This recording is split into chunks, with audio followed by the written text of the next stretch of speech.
Hello Divine Souls and welcome back to your own channel Divine Oracle 144। Friends, मैंने पीछे एक video post की थी जिसमें मैंने आपको आत्मकारक ग्रह के बारे में समझाया था कि आप में से जो भी लोग एक 3D की मैरिज की एनर्जी से अपने आप को बाहर नहीं निकाल पा रहे हो और आप अपने आप को बहुत ज़्यादा इवॉल्व कर चुके हो सोल लेवल पर, आपका डिमेंशन भी काफ़ी रेज हो चुका है, आप इनर वर्क भी करते हो, चक्र मेडिटेशन ध्यान सब कुछ करते हो, उसके बाद भी आप एक 3D की मैरिज वाली एनर्जी में स्टक फील करते हो और आप उस वाली एनर्जी से अपने आप को एक प्रैक्टिकल लेवल पे बाहर निकालना चाहते हो, लेकिन आपको समझ नहीं आता कि वो चीज़ आपको क्यों परेशान कर रही है। तो उसके ऊपर मैंने प्रॉपरली आपको एक पूरा वीडियो पीछे दिया था जिसमें कि मैंने समझाया था कि आत्मकारक ग्रह क्या होता है, उसका क्या एक कनेक्शन होता है आपकी 3D की मैरिज के साथ में। उस वीडियो को पोस्ट करने के बाद में आपके काफ़ी सारे मैसेजेस एंड कमेंट्स मेरे को मिले थे कि आप उसको सॉल्यूशन भी जानना चाहते थे उसका, कि आपने आपने बोला था कि मैम रीज़न हमको समझ आ गया लेकिन इसका सॉल्यूशन भी बता दीजिए। तो आज की वीडियो में हम उसके सॉल्यूशन के ऊपर बात करने वाले हैं कि अगर आपके साथ में ऐसी वाली सिचुएशन है तो आप उस चीज़ को किस तरीके से अपनी लाइफ में हील कर सकते हो, और वो जो एक पर्टिकुलर आत्मकारक ग्रह, जिन लोगों का पर्टिकुलर वीनस यानी कि शुक्र उनका आत्मकारक ग्रह है उनकी कुंडली चार्ट में, उनके लिए तो this will work like a remedy. ठीक है ना, ये एक बिल्कुल रेमेडी की तरह आपके लिए काम करेगा अगर आप इसको ईमानदारी के साथ अपनी लाइफ में अप्लाइड करते हो। ठीक है, अदर देन दोज, उनके अलावा जितनी भी डिवाइन सोल्स का एक ये वाली एनर्जी है कि वो एक 3D वाली मैरिज की एनर्जी को अट्रैक्ट करते हैं अपनी लाइफ में, उस वाली एनर्जी को कहीं ना कहीं उनको ऐसा लगता है कि वो उसमें स्टक फील करते हैं और वो उस चीज़ को एक 3D लेवल पर, सरफेस पर भी देखना चाहते हैं। तो उनके लिए भी दिस विल डेफिनेटली वर्क अगर आप ईमानदारी के साथ, ऑनेस्टी के साथ इस चीज़ को अपने जीवन में अप्लाइड करोगे, इस चीज़ को शुरू करोगे, या whatever I am going to say, आप उस चीज़ के ऊपर थोड़ा ध्यानपूर्वक उसको सीरियसली लोगे तो। ठीक है, तो ये आप सभी के ऊपर वर्क करेगा, स्पेशली जिनका आत्मकारक वीनस है उनके लिए तो बहुत ही ज़्यादा एक फ्रूटफुल होगा। ठीक है, तो आज हम उस चीज़ को क्लियर आउट करते हैं। देखिए friends, before we dive into the topic, हम पहले ये समझ लेते हैं कि व्हाट इज़ वीनस। वीनस इतना इम्पोर्टेंस क्यों रखता है आपकी 3D मैरिज के साथ, क्योंकि अगर आप जब तक बेस क्लियर नहीं होगा आपका, आप जब तक उस चीज़ को नहीं समझोगे तब तक आप आगे की स्टोरी समझ नहीं पाओगे। इस प्लैनेट अर्थ पे जितनी भी खूबसूरत चीज़ें हैं, जितनी भी फ्रेगनेंस है, मनमोहक फ्रेगनेंस है, ठीक है, जितना भी एक लग्जरी है, वो सब कुछ क्या है? वीनस है। ठीक है, आपकी लग्जरी, आपकी ज्वेलरी, आपकी फ्रेगनेंस, आपका परफ्यूम, आपका मेकअप, एवरीथिंग इज़ वीनस। ठीक है, जितनी भी तरीके की ब्यूटीफुल चीज़ें हैं, चाहे वो सुंदरता किसी भी रूप में हो, डजेंट मैटर। ठीक है, आपकी बाहरी सुंदरता, आपकी मन की सुंदरता, आप किसी भी प्रकार से सुंदरतम, यानी कि जितनी भी ब्यूटीफुल चीज़ें हैं, जितनी भी लग्जूरियस चीज़ें हैं, जितनी भी इस तरह की चीज़ें हैं, वो सब कुछ वीनस रिप्रेजेंट करता है। Other than that, love, romance, एक सेक्सुअल इंटीमेसी, ठीक है, एक लवी डवी कनेक्शन एक दूसरे के साथ में, ये सब कुछ वीनस रिप्रेजेंट करता है। ठीक है ना, this is all govern by Venus. ठीक है, तभी आपने देखा होगा कि जब 3D लेवल पर किसी की शादी होती है तो आपने उसमें देखा होगा कि शादी में जब रिंग सेरेमनी होती है तो नवग्रहों में से सिर्फ डायमंड की ही रिंग्स को एक्सचेंज क्यों करते हैं ब्राइड एंड ग्रूम? उसका कोई बेसिक कारण होता है। ऐसा नहीं है कि वो चाहे तो किसी भी रत्न के साथ में रिंग एक्सचेंज कर सकते हैं, लेकिन आपने कभी नहीं सुना होगा कि किसी ने मूंगे की अंगूठी से, या किसी ने नीलम से, या किसी ने पुखराज की अंगूठी के साथ में रिंग सेरेमनी की होगी। It is always diamond. Why diamond? क्योंकि डायमंड ही वो रत्न होता है जो कि शुक्र ग्रह को रिप्रेजेंट करता है, जिनकी कुंडली में अगर शुक्र ठीक नहीं है और अगर उनको इस चीज़ को बताया जाता है तो उनकी रेमेडी में डायमंड पहनने के लिए उनको बोला जाता है। ठीक है, तो डायमंड जो है वो आपके वीनस को, यानी कि आपके शुक्र ग्रह को रिप्रेजेंट करता है। दैट इज अ रीजन कि रिंग सेरेमनी में आप डायमंड की रिंग्स को एक्सचेंज करते हो, ताकि वो जो पर्टिकुलर स्टोन है यानी कि डायमंड है, वो आपके अंदर वीनस की क्वालिटीज़ को एनहेंस करे, ठीक है ना। वीनस की क्वालिटीज़ जब एनहेंस होंगी तो आपका एक दूसरे के प्रति romance and sex and love वाली एक जो कनेक्शन, एक एनर्जी होती है वो एनहेंस होगी, और वो एक दूसरे के प्रति आप बहुत ज़्यादा प्यार वाली एनर्जी को फील कर पाओगे एक दूसरे के लिए। तो वो इस वजह से डायमंड को वहाँ पर यूज़ किया जाता है। अदर देन दैट, आपने एक बुक पढ़ी होगी, अगर पढ़ी नहीं है तो आपने शायद नाम सुना होगा, which is called men are from Mars and women are from Venus, ठीक है ना।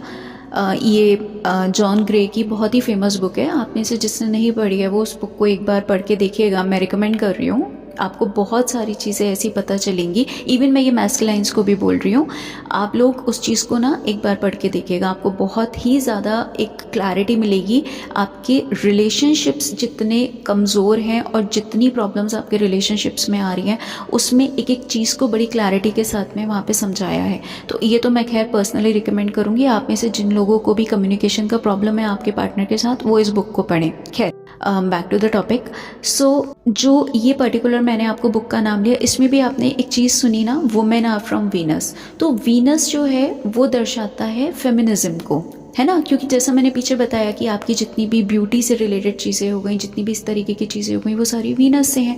तो वुमेन क्या है, वुमेन के अंदर वो सारी क्वालिटीज़ हैं। अब हम ये समझते हैं कि आप इस चीज़ को एज अ रेमेडी अपनी लाइफ में इम्प्लाइड कैसे करोगे।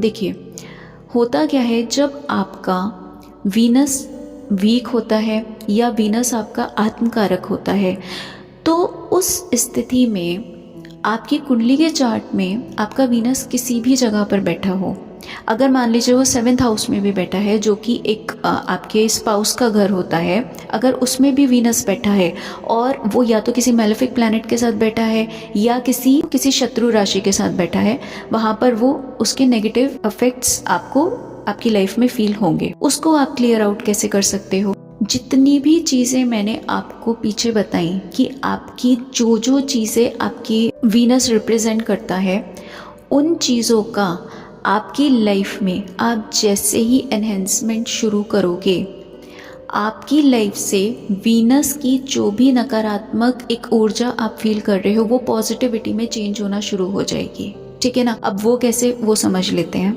देखिए, आप मान लीजिए आप में से काफ़ी सारे ट्विन फ्लेम्स ऐसे हैं जो कि एक ऐसी वाली एनर्जी में रहते हैं कि उनको अपने ऊपर बहुत ज़्यादा वर्क करना अच्छा नहीं लगता। जैसा मैं पीछे वीडियोस में भी ये चीज़ समझा चुकी हूँ कि बहुत सारा एक ऐसी वाली एनर्जी ट्विन फ्लेम्स के अंदर होती है कि अगर मान लीजिए वो अपने ट्विन से दूर हैं, ठीक है, तो वो एक बहुत ही ना नीरस वाली एनर्जी अपने लाइफ में लेकर चलते हैं।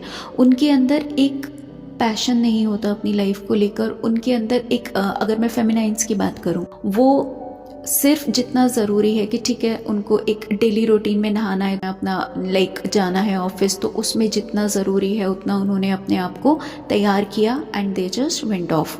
And same goes with the masculines as well. उनको भी अगर मान लीजिए कहीं जाना है, मान लीजिए शॉपिंग करने जाना है, मॉल जाना है, वो अगर एक डिप्रेसिंग वाली एनर्जी में है, तो आप कभी भी देख लीजिएगा उनको ना ऐसे ही, अगर घर में शॉर्ट्स में बैठे हैं वो शॉर्ट्स में उठ के चले जाएंगे, पीजेज में बैठे हैं तो पजामाज में उठ के चले जाएंगे। उनको एक वो वाली एनर्जी नहीं फील होती कि यार अपने आप को बहुत अच्छे से मेंटेन करके जाएं। क्यों? क्योंकि आप क्या कर रहे हो, आपका जो एक दुख है ना, मतलब इसको मैं दुख इसलिए बोल रही हूँ क्योंकि वो आप एक डिप्रेसिंग वाली एनर्जी के रूप में अपनी लाइफ में उसको एनहेंस कर रहे हो। तो जब आप उस एनर्जी में अपने आप को ऑल द टाइम रखते हो, तो आप क्या कर रहे हो, आप अपने वीनस को वहाँ कमज़ोर कर रहे होते हो, ठीक है। आपका वीनस स्ट्रॉन्ग क्यों नहीं हो पा रहा है? क्योंकि आप जिन चीज़ों को स्ट्रॉन्ग कर रहे हो, वो उस प्लैनेट की चीज़ें आपकी लाइफ में अपना असर दिखाना शुरू कर देती हैं, ठीक है। अब इसको मैं थोड़ा डिटेल में समझाती हूँ, इसको बहुत ध्यान से समझिएगा। फॉर एग्जाम्पल, मान लीजिए मैस्कुलाइन्स है, वो एक बहुत ही ज़्यादा डिप्रेसिंग एनर्जी में है क्योंकि उनका जो भी कोई पार्टनर है वो उनसे कहीं ना कहीं एक डिस्टेंस पर है, दूर है, ठीक है। सिर्फ एक फिजिकल दूरी को मैं नहीं बोल रही हूँ, उनका मान लीजिए कम्युनिकेशन गैप भी है आप लोगों का आपस में। आप देखना, वो लोग आपको ऐसा फील होता होगा कि आप लोग एक हफ्ते तक शेव नहीं कर रहे हो, ठीक है। क्यों? आपको नहीं पता, लेकिन आपका अंदर से मन नहीं करता। आप अंदर से, जैसा कि फेमिनाइंस के साथ में होता है कि they are like just use to कि ठीक है जाना है तो जितना ज़रूरी है उतना कर लिया। होता क्या है, मान लीजिए जो मैस्कुलाइंस है, मान लीजिए वो शेव नहीं कर रहे, ठीक है, हफ्ते में एक दिन कर लिया, दैट इज़ ओके, फिर एक हफ्ता आगे अपना कर लिया, या अपने को बहुत ज़्यादा ग्रूम नहीं कर रहे हो आप लोग, तो होता क्या है, जो प्लैनेट उस तरीके की एनर्जीज़ को एनहेंस करता है, आप उसको कहीं ना कहीं बल देना शुरू कर देते हो, उनको स्ट्रॉन्ग करना शुरू कर देते हो। ठीक है, वो कैसे?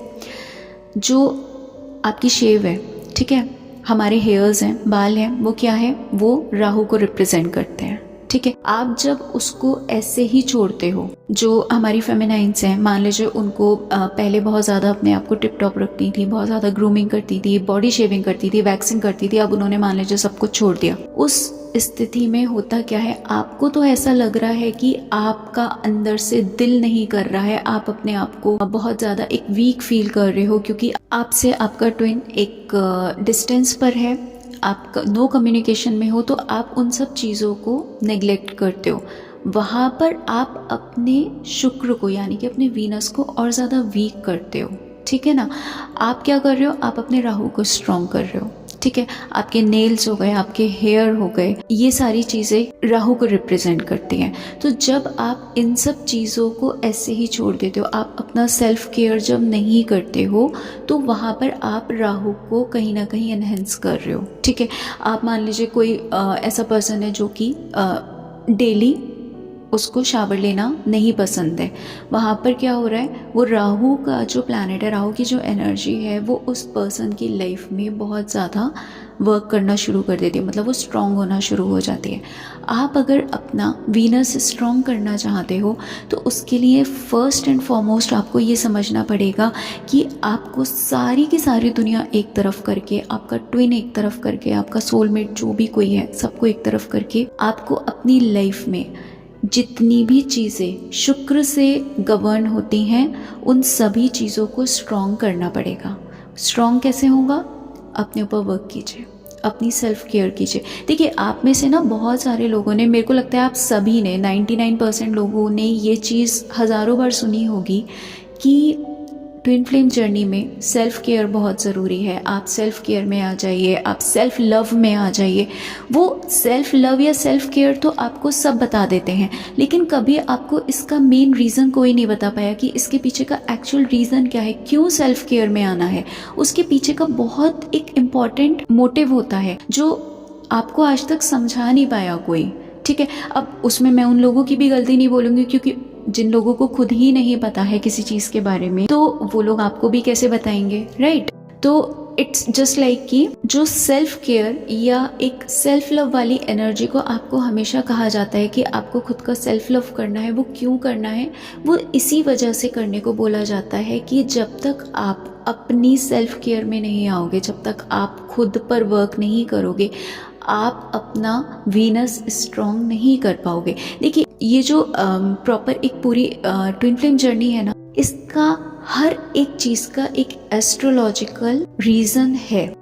उसका हर एक चीज़ का ना एक प्रॉपर एस्ट्रोलॉजी से जुड़ी हुई ऐसी एनर्जीज हैं, एक ऐसा रीज़न है जो कि आपकी इस ट्विन फ्लेम जर्नी पर प्रॉपरली अप्लाइड होता है।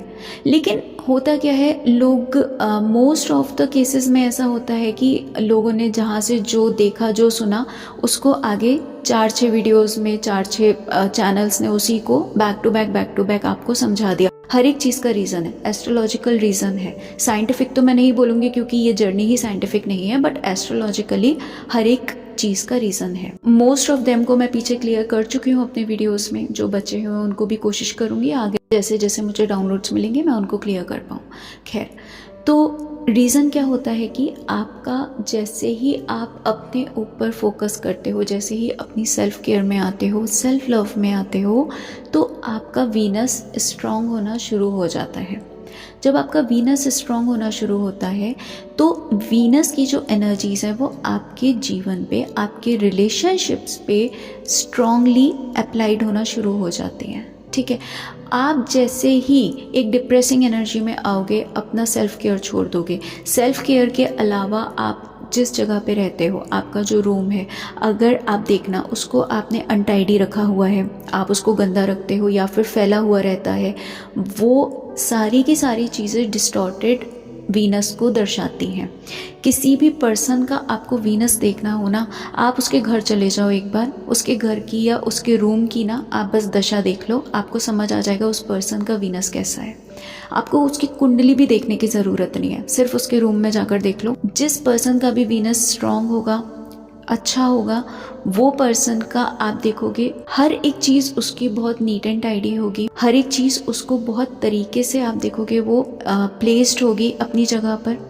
उसके अलावा वो खुद पर बहुत ज़्यादा वर्क करेगा। ठीक है, ट्विन फ्लेम जर्नी में होता क्या है, जब हम एक डिस्टेंस में होते हैं, नो कम्युनिकेशन में होते हैं, तो हम उन सब चीज़ों से विरक्त होना शुरू हो जाते हैं। हमें वो सब चीज़ें कहीं ना कहीं परेशान करती हैं, क्योंकि हमें ऐसा लगता है कि हमारा ट्विन हमसे इतना दूर है, तो फिर अब हम इन सब चीज़ों के लिए हमारे को अंदर से कॉलिंग नहीं फील होती है। लेकिन that is the point where you have to understand कि आप जैसे ही अपनी सेल्फ केयर और सेल्फ लव को छोड़ोगे, आपका वीनस वीक होना शुरू हो जाता है। सेकेंडली, आपका वीनस मान लीजिए किसी मेलेफिक प्लैनेट के साथ बैठा है, ठीक है, आपका शुक्र के साथ में कोई भी ऐसा ग्रह है, यानी कि राहु, केतु, शनि, मंगल, कोई भी मेलेफिक प्लैनेट उसके साथ में बैठा है। उस स्थिति में अगर आपने अपने ऊपर वर्क नहीं किया, उस स्थिति में अगर आपने एक ऐसी वाली एनर्जी में आ गए कि आप सेल्फ लव नहीं कर रहे हो, सेल्फ केयर नहीं कर रहे हो, ठीक है, होता क्या है, जो भी प्लैनेट उसके साथ में बैठा होता है ना, उसकी एनर्जीज एनहेंस होने लगती हैं और वीनस की डाउन होने लगती हैं। अगर आपके उस पर्टिकुलर हाउस में वीनस मान लीजिए किसी शत्रु राशि के साथ बैठा है, तो उस शत्रु राशि की जो एनर्जीज हैं वो एकदम से अप्लाइड होने लगेंगी, एनहेंस होने लगेंगी। क्यों? क्योंकि एक तो पहले ही आपका वीनस कमज़ोर है, किसी न किसी मेलेफिक प्लैनेट के साथ बैठा है या फिर वो किसी शत्रु राशि के साथ बैठा है। वहाँ पर आपको अपना वीनस स्ट्रॉन्ग करने की ज़रूरत है। आप क्या काम कर रहे हो, आप एक डिप्रेसिंग एनर्जी में बैठ के अपने आप को सेल्फ केयर से पूरी तरीके से दूर करके सिर्फ DMDF की ही माला जाप कर रहे हो, तो क्या हो रहा है कि आप उसको और ज़्यादा वीक कर रहे हो। तो जिन लोगों को भी आत्मकारक जिनका वीनस है, वो खुद पे सेल्फ केयर करना शुरू करें, ठीक है, अपनी ग्रूमिंग करें, किसी के लिए नहीं। इसका मतलब नहीं है कि अब किसके लिए तैयार हो रहे हो, किसको दिखाना है, नहीं, आपको अपने लिए होना है, आपको अपना सेल्फ लव में आना है। सेल्फ लव मीन्स आप जब तक, जो कहते हैं ना कि आप जब तक खुद से प्यार नहीं कर पाओगे तो आपका ट्विन भी आपसे नहीं करेगा। वो क्यों बोला जाता है? बिकॉज आपका जो वीनस है वो आपको रिप्रेजेंट कर रहा है, आपकी रिलेशनशिप्स, आपके कनेक्शंस, आपकी ब्यूटी, आपकी एवरीथिंग को रिप्रेजेंट कर रहा है। जब तक आप उसे स्ट्रॉन्ग नहीं करोगे तो आप अपनी जो भी वीनस से रिलेटेड एनर्जीज हैं, लाइक लव, रोमांस, कुछ भी XYZ, आप उन्हें अट्रैक्ट कर ही नहीं सकते अपनी लाइफ में। ठीक है, आप देखना जिन लोगों का भी मेनली जो मैस्कुलाइन्स हैं उनकी आप कुंडली में देखना, अगर उनके फर्स्ट हाउस में, उनके चार्ट के फर्स्ट हाउस में राहु बैठा है, ठीक है, और अगर वो अकेला बैठा है, आप देखना वो पर्सन 100 नहीं 1000% एडिक्शंस में फंसा होगा। उसको नाना प्रकार के एडिक्शंस होंगे ही होंगे, drinking addiction, smoking addictions, multiple affairs addiction, ठीक है, अपोजिट सेक्स के प्रति बहुत ज़्यादा अट्रैक्शन। तो ये सारे के सारे जो उनकी, क्यों? क्योंकि जो फर्स्ट हाउस होता है आपका, वो रिप्रेजेंट करता है आपकी पर्सनालिटी को, वो रिप्रेजेंट करता है आपकी आपको, मतलब कम्प्लीटली यू, आपकी अपीयरेंस, आपकी हॉबीज़, आपकी जितनी भी आपके अंदर की जो क्वालिटीज़ हैं, है ना, आपकी जो बाहर की अपीयरेंस होगी, आपकी ब्यूटी होगी, हर एक चीज़ को फर्स्ट हाउस रिप्रेजेंट करता है। जिन भी लोगों के फर्स्ट हाउस में राहु बैठा होगा, वो पर्सन, एक तो उसके अंदर आप ये चीज़ देख लेना, वो इतनी सी चीज़ से कभी भी सेटिस्फाइड नहीं होगा। वो पर्सन को अगर आप बोलोगे ना कि भाई 10,000 कमा लेते हैं, वो पर्सन 10 लाख पे रुकेगा। आप 10 लाख बोलोगे, वो 10 करोड़ तक जाएगा। क्योंकि राहु क्या है? राहु इल्यूजन है, और इल्यूजन के साथ साथ राहु की एक बहुत बड़ी क्वालिटी ये होती है कि वो इतनी सी चीज़ को इतना बड़ा करके दिखाता है। आप में से बहुत सारे लोगों के ऐसे रिश्तेदार होंगे जो कि ज़रा सी बात का बतंगड़ बनाने वाले होंगे। उनका आप कुंडली चार्ट उठा के देख लेना, मैं गारंटी से कह रही हूँ, उनका राहु उनकी कुंडली में सबसे ज़्यादा अफेक्टिव होगा। ठीक है, ये वो लोग होते हैं जिनको कि राई का पहाड़ बनाने में बहुत मज़ा आता है, ठीक है। राहु की ऐसा नहीं है कि सिर्फ नेगेटिव एस्पेक्ट्स ही हैं, ऐसा बिल्कुल भी नहीं है, उसकी पॉजिटिविटीज़ भी हैं। लेकिन होता क्या है, जब लोग 3D की लाइफ में इतना ज़्यादा लिप्त हो जाते हैं तो वो उसकी ना पॉजिटिव एस्पेक्ट्स को एक साइड कहीं ना कहीं दबा देते हैं, उनको सप्रेस कर देते हैं, और जो उसकी नेगेटिविटीज़ होती हैं ना वो आपकी लाइफ पे बहुत ज़्यादा हावी होने लगती हैं। जितने भी लोग ऐसे आपने देखे होंगे जो मैस्कुलाइन्स, जिनकी की ड्रिंकिंग की हैबिट छूटती ही नहीं है, मतलब उनको रोज़ का ड्रिंक चाहिए, आप देख लेना उनके फर्स्ट हाउस में या उनके त्रिकोण में राहु बैठा ही होगा। क्यों? क्योंकि वो कहीं ना कहीं उसको एनहेंस करता है, उन क्वालिटीज़ को एनहेंस करता है, ठीक है ना। देखिए, इसमें भी दो चीज़ें हैं। अगर उस पर्सन के फर्स्ट हाउस में राहु बैठा है और उसका मान लीजिए शुक्र स्ट्रांग है, तो यहाँ पर क्या होगा, शुक्र की क्वालिटीज़ के साथ में राहु की क्वालिटीज़ उसको मिलेंगी, है ना। मान लीजिए किसी हाउस में उसका शुक्र बैठा है, जो शुक्र काफ़ी अच्छी स्थिति में है, लेकिन फर्स्ट हाउस में उसका राहु बैठा है, वहाँ पर वो राहु उसको एडिक्शंस देगा लाइफ में। अगर वो पर्सन अपने आप को एक अच्छी एनर्जी के साथ में, एक पॉजिटिव एनर्जी के साथ में, एक स्पिरिचुअल एनर्जी के साथ एनहेंस करेगा, तो वही चीज़ उसको बहुत ज़्यादा फायदा भी देगी। क्यों? क्योंकि आपके 7th हाउस में केतु बैठा होगा। केतु क्या है? केतु आपको स्पिरिचुअलिटी में, मतलब केतु तो मोक्ष का मार्ग है ना, Ketu is that way. Actually ये बहुत डीप टॉपिक है, इस पे तो मैं जितना बोलती जाऊंगी ना उतना कम होगा, तो we are just back towards the topic. तो आपको आपका जो आत्मकारक ग्रह है, जिनका भी वीनस या फिर आपकी 3D में एक मैरिज या रोमांस की एनर्जीज आपको बहुत ज़्यादा नीरस लगती हैं, डाउन लगती हैं, उनको आप एनहेंस करना चाहते हो, स्ट्रॉन्ग करना चाहते हो, तो सबसे पहले सेल्फ केयर में आ जाइए, सेल्फ लव में आ जाइए। आपका जो भी एनवायरनमेंट है, आपके आसपास का जो भी आपका रूम हो गया, आपका घर हो गया, स्पेशली आप जिस जगह पे रहते हो, आपका बेड हो गया, आप इन सारी चीज़ों को एक बहुत ही नीट एंड टाइडी, अच्छे से अच्छा, साफ़ सुथरा, नीट और सुंदरतम जितना कर सकते हो उतना करने की कोशिश कीजिए। अपने ऊपर वर्क करना शुरू कर दीजिए, अपनी सेल्फ केयर में आ जाइए। आपकी अगर आपको लाइक ग्रूमिंग का अब बिल्कुल शौक नहीं है, आप जाइए, आप वंस इन अ वीक या once in 15 days, 20 days, once in a month आप पार्लर जाइए, आप अपने आप को एक सेल्फ ट्रीटमेंट दीजिए। उनसे क्या होगा, आपका वीनस स्ट्रांग होगा, ठीक है ना। आप जितना भी एक जैसे कि जो फ्रेगनेंस होती हैं, ठीक है, फ्रेगनेंस भी कौन सी वाली, जो हर्बल फ्रेगनेंस होती हैं, जैसे चंदन की हो गई, उस तरीके की फ्रेगनेंस को आप अपने बॉडी पर लगाइए, ठीक है। वो परफ्यूम्स को मैं नहीं बोल रही हूँ, वो अल्कोहल बेस्ड वाली एनर्जीज़ को नहीं बोल रही हूँ मैं, लेकिन जैसे इत्र हो गया, इस तरीके की जो चीज़ें होती हैं उनको आप जितना अच्छे से अपने ऊपर यूज़ कर सकते हो आप उनको यूज़ कीजिए, ठीक है। आप में से जिन लोगों को भी डायमंड सूट करता है, वो डायमंड का कोई ना कोई एक ज्वेलरी अपने धारण कीजिए, ठीक है ना। क्योंकि जो आपके ये स्टोन्स होते हैं, जो आपके राशि स्टोन्स होते हैं, जिनको जो माफिक देता है, जिनको जो फ़ायदा करता है, वो उनको ज़रूर उसको यूज़ करना चाहिए अपने ऊपर, ठीक है ना। तो आप डायमंड अगर अफोर्ड कर सकते हो और आपको लगता है कि आपको वो सूट करता है, तो आप वो पहनिए, ठीक है। जो उसको अफोर्ड नहीं कर सकते हैं वो उसका सब्स्टिट्यूट ले सकते हैं, जो कि एडी वगैरह आता है ना, आप उसको अपने ऊपर यूज़ कीजिए।